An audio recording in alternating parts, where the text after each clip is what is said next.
Hello everyone, this is doctor Anjali. Welcome to my YouTube channel. आज की class में हम स्टार्ट कर रहे हैं force and laws of motion part 2 and we will do the topic Newton second law of motion. But Newton second law of motion को समझने से पहले एक टर्म है मोमेंटम, इसका समझना बहुत जरूरी है क्योंकि जो न्यूटन का सेकंड लॉ है that is totally based on momentum and force. अगर मोमेंटम ही नहीं पता होगा तो हम उसका फोर्स के साथ रिलेशन कैसे फाइंड आउट करेंगे। इसीलिए सबसे पहले एक टर्म को समझते हैं मोमेंटम। मोमेंटम जिसे हम स्मॉल अमाउंट फोर्स भी बोलते हैं, स्मॉल अमाउंट ऑफ फोर्स मतलब कोई भी फोर्स जो बहुत थोड़े टाइम के लिए लगाया जा रहा है, मतलब जहाँ पे टाइम की इतनी कोई इम्पोर्टेंस नहीं है, तो उसी को लिए बोला जाता है मोमेंटम। मोमेंटम क्या है? जो बहुत थोड़े से टाइम के लिए फोर्स लग रहा है। दूसरे तरीके से जो अकॉर्डिंग टू हमारी बुक में भी शो किया गया है, उसके अकॉर्डिंगली मोमेंटम को हम कैसे डिफाइन करते हैं? Product of its mass and velocity. अगर हम यहाँ पे मोमेंटम का फॉर्मूला देखें तो इसको किससे डिनोट करते हैं? मोमेंटम को पी से डिनोट किया जाता है एंड इसका फॉर्मूला होता है मास इनटू वेलोसिटी। अगर मैं आपसे क्वेश्चन पूछूं, बेटा एक साइकिल है, एक साइकिल का मोमेंटम ज्यादा है या फिर एक ट्रक का मोमेंटम ज्यादा है, तो बहुत सारे बच्चे एकदम से आंसर दे देते हैं नहीं मैम ट्रक का मोमेंटम ज्यादा होगा। जबकि मोमेंटम का फॉर्मूला तो देखिए, मोमेंटम का फॉर्मूला क्या है? It is the product of mass and velocity. तो मास के साथ साथ यहाँ पे वेलोसिटी भी बहुत इंपॉर्टेंट रोल प्ले करती है। अगर आपकी साइकिल मूव कर रही है, ठीक है, उसकी का मोशन चेंज हो रहा है, बट अगर आपका ट्रक स्टेशनरी पोजीशन में है, वो मूव ही नहीं कर रहा, तो वहां पे तो मोमेंटम जीरो हो गया क्योंकि वेलोसिटी उसकी जीरो हो गई। तो ऐसा पॉसिबल है, ऐसा नहीं है कि जो बॉडी हैवी है उसका मोमेंटम ज्यादा होगा। यहाँ पे मास के साथ, यहाँ पर मास के साथ उसकी वेलोसिटी भी बहुत इंपॉर्टेंट रोल प्ले करती है। अब एक सिंपल सा एग्जांपल लेते हैं। आपको ये इमेज दिखाई दे रही है जहाँ पे क्रिकेटर है, वो एक बॉल फेंक रहा है, ओके। तो हम ये बोल सकते हैं कि बेटा ये क्रिकेटर है, इस बॉल पे फोर्स लगा रहा है, बट हम वहां पे फोर्स टर्म यूज नहीं करते। हम कौन सी टर्म यूज करते हैं? मोमेंटम। और उसका रीजन क्या है मोमेंटम टर्म यूज करने का? क्योंकि कोई भी बॉल ऊपर से लेके नीचे आएगी तो उसको क्या है, बहुत ज्यादा टाइम नहीं लगता है, ये काम कुछ सेकंड्स में हो जाता है। तो हम ये बोलते हैं कि ठीक है, जब क्रिकेटर है या जो बॉलर है उसने बॉल फेंकी तो उस समय मोमेंटम ज्यादा हुआ और इसके बाद कम हो गया, एंड एकदम से जब बॉल ऊपर से नीचे आती है तो मोमेंटम कम हो जाता है, ठीक है। तो इस तरीके से हम स्टडी करते हैं। इसका एक दूसरा एग्जाम्पल लेते हैं। अगर आपने कभी किसी बॉलर को बॉल कैच करते हुए देखा होगा तो आप उसको देखते होंगे कि जब वो बॉल कैच करता है ना तो वो बिल्कुल ऊपर हाइट से कैच नहीं करता। क्यों? क्योंकि उस समय इंजरी होने के चांसेस बहुत ज्यादा रहते हैं। बॉल थोड़ा सा नीचे आती है तब वो कैच कर लेता है ताकि इंजरी होने के चांसेस थोड़े से कम रहे। तो ये तो था टर्म मोमेंटम। इसे मैथमेटिकली समझते हैं। आप सभी को पता है फोर्स का फॉर्मूला क्या होता है? मास इनटू एक्सेलरेशन, और एक्सेलरेशन क्या होता है? वेलोसिटी अपॉन टाइम, यही होता है। तो देखिए यहाँ पे मास इनटू वेलोसिटी क्या है? मोमेंटम है। तो फोर्स को आई can right momentum upon time. मतलब फोर्स में और मोमेंटम में क्या डिफरेंस है? केवल इतना ही कि फोर्स के अंदर हमने टाइम को कंसीडर किया है और मोमेंटम के अंदर टाइम को कंसीडर नहीं किया है। तो ये इस चैप्टर का एक बहुत इंपॉर्टेंट पार्ट था। मोमेंटम एक वेक्टर क्वांटिटी होती है जिसमें डायरेक्शन और मैग्नीट्यूड दोनों ही बहुत इंपॉर्टेंट रोल प्ले करते हैं। तो ये तो था एक टर्म मोमेंटम जिसको हमने बहुत अच्छे से स्टडी किया। आई होप सो आपके कंसेप्ट क्लियर हो गए होंगे। अब हम आते हैं सेकंड लॉ ऑफ मोशन पे।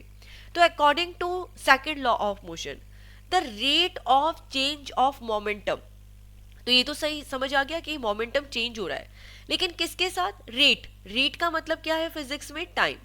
तो टाइम के साथ मोमेंटम किस अमाउंट में चेंज हो रहा है is directly proportional to the applied unbalance force. और ये किसके प्रोपोर्शनल है? अनबैलेंस फोर्स के प्रोपोर्शनल है। अब मैं अगर इसका स्टेटमेंट को इसको न्यूमेरिकली लिखती हूं तो कैसे लिखूंगी? Change in momentum. तो normally what I can write, normal formula हमने देखा था फोर्स का क्या होता है? पी अपॉन टी, मोमेंटम की फॉर्म में, okay. In the same way अभी यहाँ पे क्या है? The rate of change of momentum. तो ये हो गया change of momentum P1 minus P2। मतलब दो मोमेंटम हो गए, उसमें कितना चेंज हो रहा है, ठीक है, किसके साथ? टाइम के साथ। यही तो हुआ। The rate of change of momentum is directly proportional to the applied unbalance force. और ये किसके प्रोपोर्शनल है? अप्लाइड अनबैलेंस फोर्स के प्रोपोर्शनल है। तो इस तरीके से हमने एक इक्वेशन लिख दी जो बहुत इंपॉर्टेंट इक्वेशन है, ओके। एंड अब इसी में हम कुछ चेंजेस करते हैं। तो ऑफ कोर्स जब मोमेंटम चेंज हो रहा है तो we know very well momentum का फॉर्मूला क्या है, मास इनटू वेलोसिटी। अब अगर हम बात करें यहाँ पे इनिशियल वेलोसिटी से फाइनल वेलोसिटी में कुछ चेंजेस आए होंगे, तो इनिशियल वेलोसिटी को हम ले लेते हैं u, फाइनल वेलोसिटी को हम ले लेते हैं v। तो यहाँ पे जो मोमेंटम है p1 है कितना हो गया, m into you, mass into initial velocity. Final momentum कितना हो गया, मास इंटू फाइनल वेलोसिटी। अब हम क्या करते हैं यहाँ पे p1 एंड p2 की वैल्यू पुटअप करते हैं, ओके। तो ये क्या हो गया यहाँ पे mv minus mu upon t, okay, directly proportional to f। अब जो भी वैल्यूज ज्यादा है उस अकॉर्डिंगली इसे कंसीडर कर सकते हैं, ठीक है। यहाँ पे आना चाहिए final minus initial, okay. Final में से इनिशियल मोमेंटम को माइनस करते हैं तो it will be p2 minus v1, okay, change of momentum. तो ये हो गया mv minus mu upon t। किसके प्रोपोर्शनल है, f के प्रोपोर्शनल है, फोर्स के प्रोपोर्शनल है। मास को यहाँ पे हम कॉमन ले लेते हैं, तो अंदर क्या बचा बेटा, v minus U upon T. अब आप इस फॉर्मूले को बहुत ध्यान से देखिए और मुझे बताइए कि एक्सेलरेशन का फॉर्मूला क्या होता है। एक्सेलरेशन होता है change in velocity upon time, v minus U upon T. और यहाँ पर एक टर्म है कि नहीं है, v minus U upon T, तो इसी को लिख सकते हैं v minus U upon T को एक्सेलरेशन, और जो किसके प्रोपोर्शनल है, फोर्स के प्रोपोर्शनल है। तो यहाँ से बेटा हमने एक बहुत इंपॉर्टेंट फॉर्मूला डिराइव किया फोर्स का, किसके इक्वल, मास इनटू एक्सेलरेशन। तो सेकंड लॉ का यूज करते हुए, सेकंड लॉ क्या है, the rate of change of momentum. Momentum time के साथ किस अमाउंट में चेंज हो रहा है, किसके प्रोपोर्शनल है, फोर्स के प्रोपोर्शनल है। तो इसको यूज करते हुए हमने फॉर्मूला यूज किया कि force is directly proportional to the mass and acceleration of the body. तो F equal to M A हमने किससे प्रूव किया, सेकंड लॉ ऑफ मोशन से प्रूव किया। अब आएंगे इसके न्यूमेरिकल। न्यूमेरिकल में अगर आपको फोर्स कैलकुलेट करना है आप मास इनटू एक्सेलरेशन ले सकते हैं, एक्सेलरेशन कैलकुलेट करना है तो F बाय एम यूज कर सकते हैं। किसी भी फॉर्मूले को यूज करेंगे आप, आपका answer will be right, okay. Acceleration calculate करना है, directly you can use F by M, okay. अब हम आते हैं इसके क्वेश्चंस पे। तो देखिए फर्स्ट क्वेश्चन क्या है, 9.1, a constant force act on a object of mass 5 kg। तो यहाँ पे कोई कांस्टेंट फोर्स लग रहा है किसी बॉडी पे और उस बॉडी का मास कितना है 5 kg for a duration of 2 second. और किस टाइम के लिए लग रहा है, 2 सेकेंड के लिए लग रहा है। It increases the object velocity from 3 metre per second to 7 metre per second. तो मतलब उसकी जो वेलोसिटी है चेंज हो रही है 3 metre per second to 7 metre per second. तो यहाँ से इनिशियल वेलोसिटी कितनी हो गई बेटा, 3 metre per second. Final velocity कितनी हो गई, 7 metre per second. And then we have to calculate, find the magnitude of applied force. आपको कैलकुलेट करना है फोर्स। अब आगे क्वेश्चन में ये लिखा है, now if the force was applied for a duration of 5 second. अब जो ये वाला फोर्स है इसी को हम क्या करते हैं, अप्लाई करते हैं कितने टाइम के लिए, 5 सेकेंड के लिए। तो इस ऑब्जेक्ट की फाइनल वेलोसिटी कितनी होगी। अब ऑफकोर्स यहाँ पे मास सेम रहेगा, इनिशियल वेलोसिटी है वो भी सेम रहेगी एज इट इज जो प्रीवियस वाली है, केवल चेंज क्या हो रही है, फाइनल वेलोसिटी, क्योंकि टाइम चेंज हो रहा है। तो स्टेप बाय स्टेप सबसे पहले हम फोर्स को कैलकुलेट करते हैं। फोर्स का फॉर्मूला क्या होता है बेटा, मास इनटू एक्सेलरेशन। एक्सेलरेशन तो यहाँ पे गिवन नहीं है तो हम एक्सेलरेशन की वैल्यू पुटअप करेंगे, change in velocity upon time, v minus U upon T. तो मास की वैल्यू पुटअप करी 5 kg, v की वैल्यू पुटअप करी 7 metre per second, initial velocity की वैल्यू पुटअप करी 3 मीटर पर सेकेंड, टाइम की वैल्यू पुटअप करी 2 सेकेंड। तो यहाँ पे 7 में से 3 गया, कितना आया बेटा 4 एंड डिवाइडेड बाई 2। तो 2 2 ज़ा 4 एंड 5 2 ज़ा 10। तो 10 न्यूटन का फोर्स हमें मिल जाता है। अब इसी 10 न्यूटन के फोर्स को, तो एक तो आंसर हमारा हुआ फोर्स कितना हुआ, 10 न्यूटन हुआ। बट अब ये बोल रहा है कि अगर इसी 10 न्यूटन के फोर्स को आप 5 सेकंड के लिए अप्लाई करते हो तो फाइनल वेलोसिटी कितना होगा। तो इस क्वेश्चन को दो तरीके से सॉल्व कर सकते हैं। मैं सबसे पहले डायरेक्टली फॉर्मूला लिखती हूँ, F equal to M v minus U upon T. अब हमें क्या करना है, v कैलकुलेट करना है। तो मैं बाकी सारी वैल्यूज यहाँ पे पुटअप कर देती हूँ। F की वैल्यू है 10, m की वैल्यू है 5, v की वैल्यू कैलकुलेट करनी है, u की वैल्यू कितनी है बेटा 3 metre per second initial, and time कितना है 5 सेकेंड। अब अगर यहाँ पर हम देखें कुछ कैंसिल आउट हो रहा है क्या, ऑफकोर्स कैंसिल आउट हो रहा है।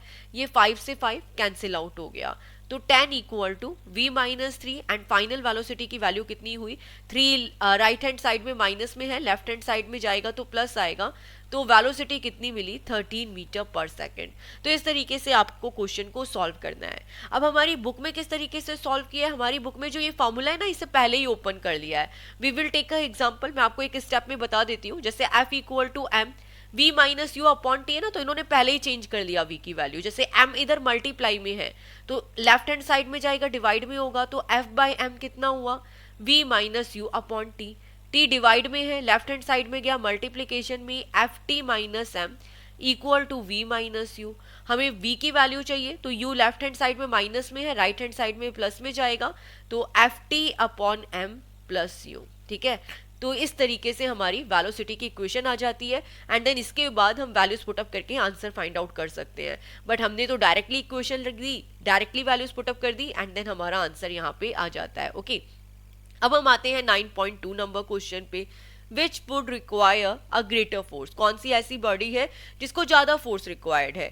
Accelerating her 2 kg mass at 5 metre per second square.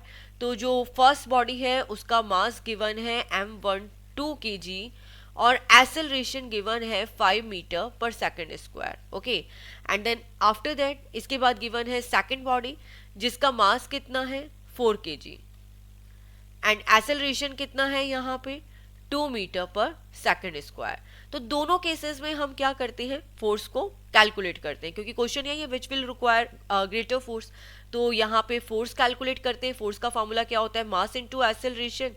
Mass put up किया 2 kg, एक्सेलरेशन पुटअप किया, एक्सेलरेशन कितना है 5 metre per second square and mass कितना है 2 kg।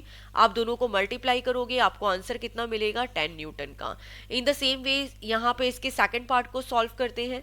तो once again formula is mass into acceleration. Mass कितना है 4, एक्सेलरेशन कितना है 2, तो ये कितना हुआ 8 न्यूटन। तो now you can see if this is F1 and this is F2 तो F1 is greater than F2। तो दोनों फोर्सेस में किसका फोर्स ज्यादा है, F1 का फोर्स ज्यादा है। अब हम आते हैं थर्ड नंबर क्वेश्चन पे 9.3 पे, that is also very very important question. तो देखिए क्वेश्चन पे क्या गिवन है, a motor car is moving with the velocity of 108 kilometre per hour. तो कोई मोटर कार है उसकी वेलोसिटी गिवन है and it takes 4 second to stop after the brakes are applied. And इसके 4 सेकंड में ही हमने क्या किया, ब्रेक अप्लाई किया। तो आप अगर इस टाइप के क्वेश्चंस देखेंगे तो आपने फाइंड आउट किया होगा, पहले लिखा होता है कि यार कार स्टार्ट ही नहीं हुई है, उसके बाद हम स्टार्ट करते हैं तो हम इनिशियल वेलोसिटी 0 ले लेते हैं और फाइनल की कुछ वैल्यू होती है। बट ये क्वेश्चन अपोजिट है, इसने स्टार्टिंग में वेलोसिटी दे दी है और बाद में ब्रेक अप्लाई कर दिया है। तो यहाँ पर according to question initial velocity कितनी है बेटा 108 किलोमीटर पर आवर। इसके बाद इसने बोला है कि 4 सेकंड में हम क्या करते हैं, ब्रेक अप्लाई करते हैं, तो फाइनल वेलोसिटी कितनी हो जाती है 0 हो जाती है। आगे गिवन है calculate the force exerted by the brake. आपको फोर्स कैलकुलेट करना है कि कितना लगा ब्रेक में if the mass along with the passenger is 1000 kg। तो जो मास है पैसेंजर्स का वो कितना है 1000 kg है। तो ऑफकोर्स हम फोर्स का फॉर्मूला यूज कर लेंगे। फोर्स का फॉर्मूला क्या होता है, मास इनटू एक्सेलरेशन। एक्सेलरेशन तो गिवन नहीं है तो हम यूज करेंगे v minus U upon T. ठीक है, change in velocity upon time. But बेटा देखिए यहाँ पर अगर आप ध्यान से देखें तो यहाँ पर जो 108 इनिशियल वेलोसिटी है 108 किलोमीटर पर आवर है, इसे मीटर पर सेकंड में कन्वर्ट करना पड़ेगा। तो किलोमीटर को मीटर में कन्वर्ट करने के लिए 1000 का, आवर को सेकंड में चेंज करने के लिए 3600 का मल्टीप्लाई मतलब कर देते हैं। ठीक है, तो ये 0 0 से 0 0 कैंसिल आउट हुआ, 2 5 10 एंड 2 18 36। तो क्या मिला हमें 108 मल्टीप्लाई बाय 5/18 मीटर पर सेकंड। तो हम इस वैल्यूज को डायरेक्टली यूज कर लेते हैं ताकि हमारी कैलकुलेशन हो जाए। मास कितना है 1000 kg, फाइनल वेलोसिटी कितनी है 0, इनिशियल वेलोसिटी कितनी है डायरेक्टली पुटअप कर लेते हैं। अगर कुछ कैंसिल आउट हो रहा है तो कैंसिल आउट भी कर सकते हैं यहाँ पे। तो 18 6 जा कितना होता है बेटा 108, तो 5 6 जा 30। तो यहाँ पर हमें कितना मिला इनिशियल वेलोसिटी 30 मीटर पर सेकंड। ओके, इनिशियल वेलोसिटी हमें यहाँ पे कितनी मिल रही है 30 मीटर पर सेकंड। तो यहाँ पर हम इनिशियल वेलोसिटी ले लेते हैं। हमने यहाँ पे 0 - 30 पुटअप किया और ये टोटल कितना टाइम ले रहा है 4 सेकंड का टाइम ले रहा है। अब हम इसे आगे सॉल्व करेंगे तो 4 2 जा 8, 8 में से 10 में से 8 गया 2 एंड 4 5 जा 20 एंड 250। 250 माइनस 30। ओके, तो कितना मिला आपको 25 3 ज़ा 75 एंड 2 0, तो माइनस का साइन आया, तो एग्जैक्टली हमें कितना मिला माइनस 7500 फोर्स। अब बेटा अगर आप चले भले ही इस क्वेश्चन में एक्सेलरेशन कैलकुलेट करो, भले ही फोर्स कैलकुलेट करो, नेगेटिव में आंसर आना चाहिए। क्यों आना चाहिए? क्योंकि आपने ब्रेक लगाया है, स्पीड कम की है। अगर आपने स्पीड कम की है तो एक्सेलरेशन भी कम किया है, तो दोनों जो एक्सेलरेशन है, फोर्स है, वो हमेशा नेगेटिव ही आते हैं अगर आपने स्पीड को कम किया है। ओके, अब हम आते हैं 9.4 नंबर क्वेश्चन पे। A force of 5 Newton gives a mass m1, तो कोई फोर्स है एक बॉडी पे 5 न्यूटन का, उससे हमें कितना मास मिल रहा है, मास गिवन नहीं है, हमें कैलकुलेट करना है। एंड एक्सेलरेशन ऑफ 10 मीटर पर सेकंड स्क्वायर, और इसका एक्सेलरेशन कितना है 10 मीटर पर सेकंड स्क्वायर। आगे क्वेश्चन में गिवन है एक्सेलरेशन ऑफ 20 मीटर पर second square and second body का एक्सेलरेशन है 20 मीटर पर second square. What acceleration would it give if both masses were tied together. अब उस केस में एक्सेलरेशन क्या होगा जब हम दोनों मासेस को साथ में टाई कर देते हैं, तो उसके लिए दोनों मासेस तो कम कैलकुलेट करने चाहिए। जैसे यहाँ पर भी F कितना हुआ 5 न्यूटन हुआ, और जो ये m2 है वो हमें क्या करना है, कैलकुलेट करना है। ठीक है, तभी हम इन दोनों मासेस को साथ में टाई करके एक्सेलरेशन कैलकुलेट कर सकते हैं। तो सबसे पहले यहाँ पे मास कैलकुलेट करते हैं। बेटा फोर्स का फॉर्मूला क्या होता है, मास इंटू एक्सेलरेशन, और एक्सेलरेशन कितना हुआ F बाई एम। F की वैल्यू पुटअप करी 5, एक्सेलरेशन की वैल्यू पुटअप करी 10, तो ये क्या हो गया 1/2। 1/2 को क्या लिखते हैं 0.5। तो हमें फर्स्ट बॉडी के केस में I am so sorry guys, यहाँ पर हमें क्या कैलकुलेट करना था, मास कैलकुलेट करना था। तो हमने वैल्यू सही रखी है बट हमने फॉर्मूला यहाँ पे गलत लिख दिया है। हमें क्या चाहिए बेटा, मास चाहिए। तो मास कैसे कैलकुलेट हो जाएगा, F बाई ए। अगर आप देखेंगे फॉर्मूला क्या है, F equal to M into A, तो M कितना हो गया F बाई ए। फोर्स कितना गिवन है 5 न्यूटन का, एक्सेलरेशन कितना है 10 मीटर पर सेकंड स्क्वायर। 5 से कैंसिल आउट किया तो ये कितना हुआ 5 1 5, 5 2 10, तो हमारे पास मास कितना आया 1/2 kg, जिसको आप क्या लिख सकते हैं 0.5 kg। ठीक है, यहाँ पे 0 आएगा तो 2 5 10, इसी तरीके से कैंसिल आउट हुआ। सेकंड केस में भी हमें मास कैलकुलेट करना है, तो m1 कितना आया 0.5 kg। अब हम कैलकुलेट करेंगे m2 को, तो it is the same formula F by ए।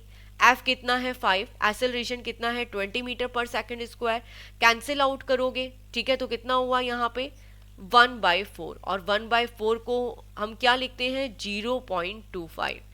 तो हमारे पास दोनों मासेस आ गए। अब हम क्या करते हैं, दोनों मासेस को टाई कर देते हैं।